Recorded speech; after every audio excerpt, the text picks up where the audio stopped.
Just a few days ago, President Obama spoke to a group of veterans and told them that their benefits and medical care was in grave danger due to the sequester, which, despite the Democrats' depthless ability to either not understand or not tell the truth about, it is in fact not a budget cut, but merely a slight reduction in the rate of growth.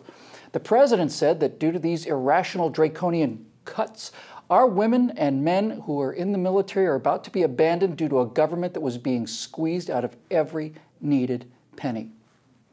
And then he went on yet another of his seemingly endless vacations in an $8 million house in Martha's Vineyard.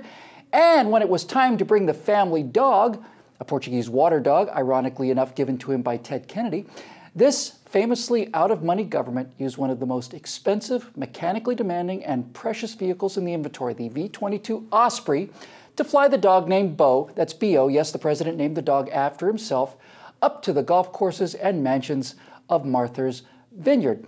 That V-22 Osprey, by the way, has a carrying capacity of, I think it's 60 Portuguese water dogs into combat at 250 miles an hour. Now, of course, there's no money for our veterans' medical care, but there is money to fly a dog in an Osprey to Martha's Vineyard. Everybody got that? Good. Let's bring in Steve Green, and sitting in this week for Scott Ott, the lovely Sonny Lohmann, to confirm that I am not losing my ever-loving mind. Sonny, am I losing my ever-loving mind? It feels that way.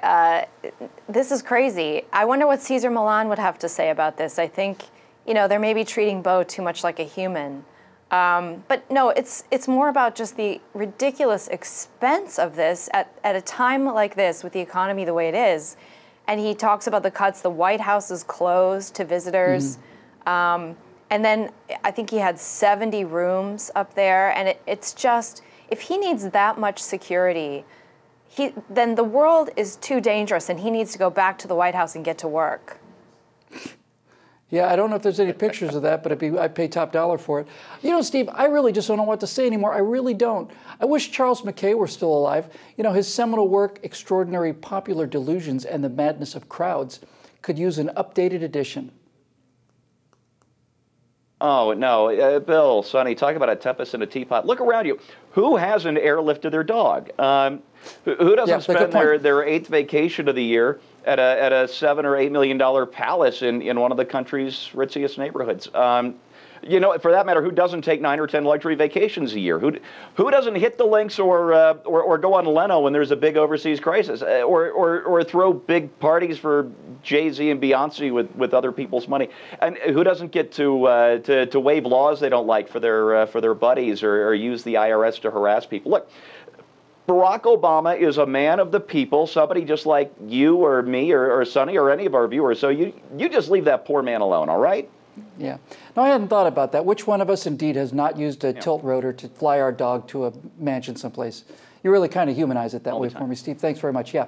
My friends, in the era of the big lie, sometimes you just have to speak the truth plainly, quietly, and consistently. So here's the inescapable truth. The President of the United States and Commander-in-Chief intentionally lied to the men and women under his command for personal political gain.